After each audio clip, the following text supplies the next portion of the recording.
You guys have speed. Go ahead. So, Sierra, I would like to know, well, for me, the film was very well done because it's an independent film, but the characters are very strong. How did you accomplish the strong relationship between you and Jake, who plays Everett? I think a lot of that is owed to the fact that Jake and I, one, get along swimmingly in real life. We're good friends. And two, I think a lot of that's owed to Andrew and fostering like an environment where we really felt like we could be free to collaborate and be creative. And he had us do extensive rehearsals before we ever set foot in front of a camera. So I think a lot of that rapport between Everett and Faye was really built in rehearsal and getting to know Jake and getting to know Andrew. And that whole period was just this wonderful time where we sort of got all the lines on their feet, you know, got a lot of blocking on its feet. And like I said, really developed that relationship between Everett and Faye. So I think a lot of that is just owed to rehearsal and the fact that, you know, Jake's a fun guy. I thought that Faye and Everett are very brave.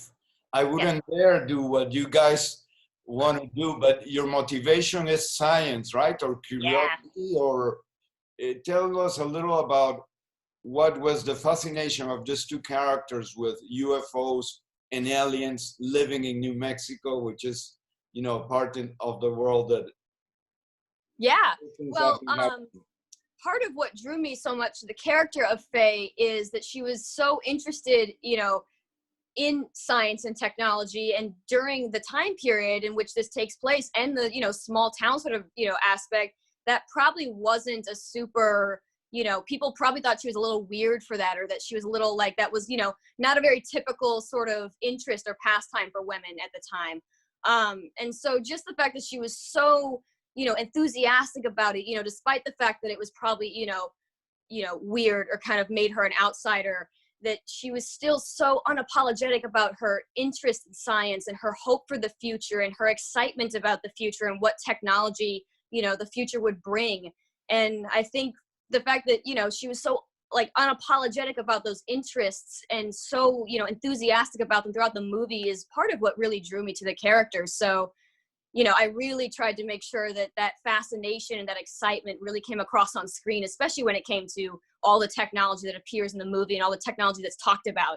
I just wanted to make sure that it was really, you know, the audience really got a sense for, you know, how the characters felt, that, you know, anything was possible and technology, you know, was limitless at the time.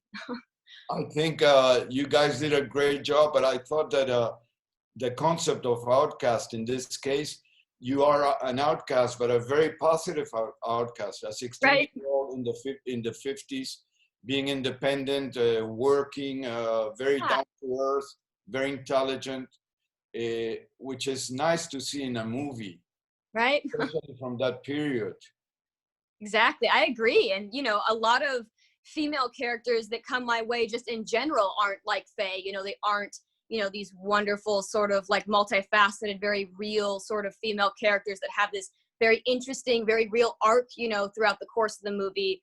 And then doubling on that is the fact that like it's in this time period where you don't get to see a lot of characters like that, you know, a lot of female characters that are, like I said, unapologetic and independent and smart and excited and enthusiastic. And, you know, like I said, sort of, you know, unapologetic about whatever society might think about those interests and how, you know, her attitude towards them. So that was definitely like a major part of the script and the story that I really fell in love with.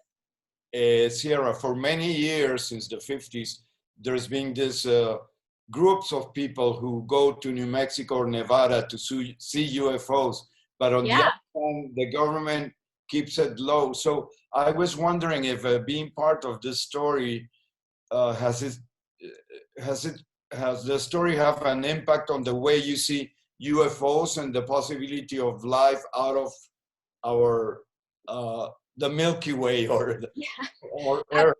Out of our solar system. Yeah. Well, actually, I mean, I definitely believed and thought about and researched and, you know, was interested in like extraterrestrial, you know, life and UFOs and stuff before the movie.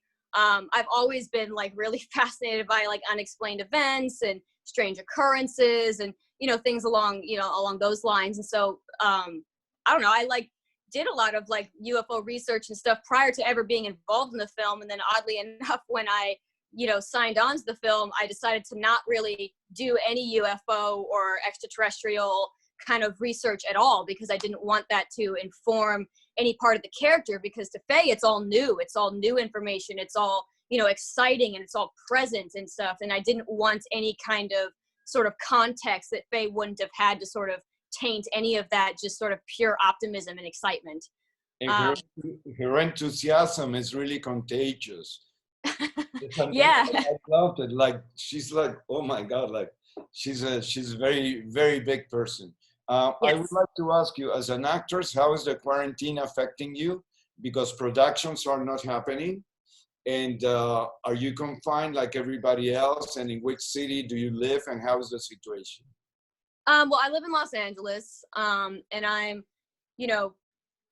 certainly like I am bummed that I'm not getting to, perform, and I'm kind of antsy, and, being, in my apartment all the time kind of definitely makes me a little antsy, and I'm just like really itching to like get to like go back to work. But at the same time, I don't want, studios and productions to open up too soon. I don't think that's a very good idea. I'm happy, not super overjoyed to be, in quarantine, but I realize that it's like a really important and necessary thing to do for public health. So I'm like such an extrovert. I'm like, dying, withering over here, not being able to like be out with people all the time. But unfortunately, I realize it's necessary. So I'm trying to level it that way. Every time I'm like antsy, I want to like perform and talk to people and do all this like stuff, I'm like, I gotta remember it's for public health. And living in Los Angeles, it's not very bad. I'm very privileged to live in a city that has a lot of resources and took a lot of precautions. So honestly, I would not say that I'm having like a horrible time or anything like that, especially compared to some other people that are having a really, really rough time. So I think I'm okay. I totally agree. I live in Los Angeles, and I'm very grateful, and I respect what's going on, but I feel for other people. And my last question, throughout the quarantine and before that, there was a little percentage of moviegoers that was descending. And now, with the movie theaters shut down and all that, do you think the movie theaters and the movies as we knew them are going to survive? Are the studios going to be able to survive this financial and health crisis? Well, I don't know if I have the knowledge to really comment on whether I think they will survive. However, I can tell you that I hope so much that they do survive, because personally, cinema is, my life. It's like been my passion since I was a child, and seeing movies in theaters is like such a huge part of that for me. And I love doing it. It's this like wonderful communal experience. And I think being in a movie theater also holds me more accountable. I pay attention. I'm much more engaged.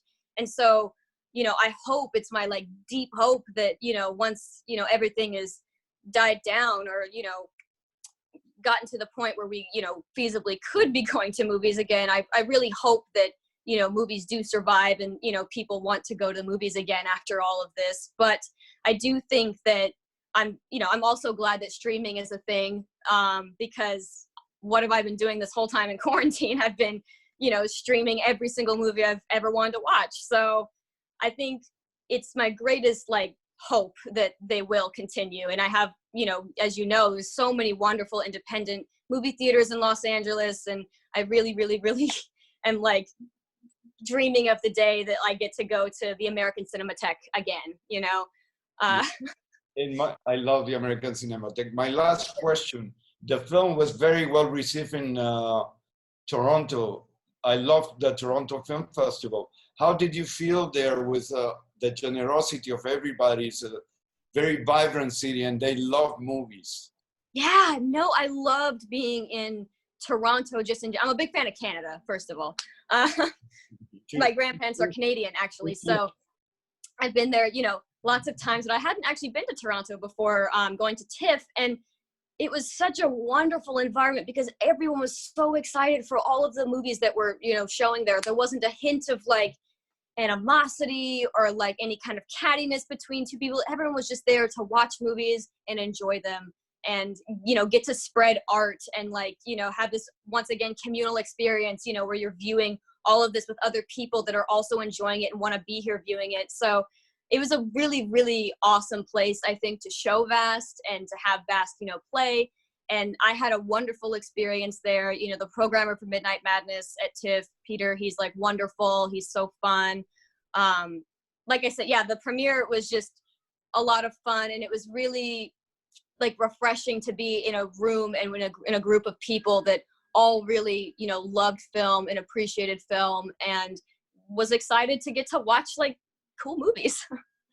So Sierra, thank you very much. You have great energy. I love your energy. Thank you. Thank you so much. Wonderful meeting you, and congratulations on the film. Thank you so much. Take care. Nice to meet you.